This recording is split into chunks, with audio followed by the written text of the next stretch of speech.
நான் ஜெபிக்கிறேன் என்றாலே ஆரம்பிக்கும் போதே இயேசு கற்றுக் கொடுத்த ஒரு காரியம், பரலோகத்தில் இருக்கிற என் பிதாவே, டேடி, என் தகப்பனிடத்துல போய் நான் பேசுகிறேன் என்ற உணர்வுல ரீதியில் அவருடைய சமூகத்தில் பரலோகத்தில் எனக்கு ஆக்சஸ் இருக்கு, எனக்கு அவரை கிட்டி சேர்வதற்குதான தைரியம் இருக்கிறது, அவர் வழியை இயேசு ஏற்படுத்தி இருக்கிறார் என்பதெல்லாம் அறிந்து உணர்ந்தவனாக அவருடைய சமூகத்தில் அப்பா அப்படின்னு போய் நான் நிற்கணும்.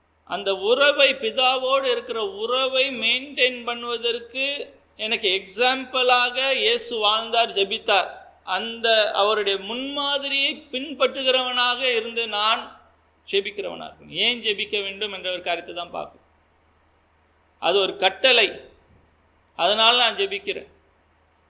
இயேசு எனக்கு முன்மாதிரியாக தேவனோடு இருக்கிற உறவை எப்படி நான் மெயின்டைன் பண்ணுவது, எப்படி வைத்துக்கொள்வது என்பதை கற்றுத்தந்த ஒரு வழிமுறையாக ஜெபம் இருக்கிறபடினாலே நான் ஜெபிக்கிறேன்.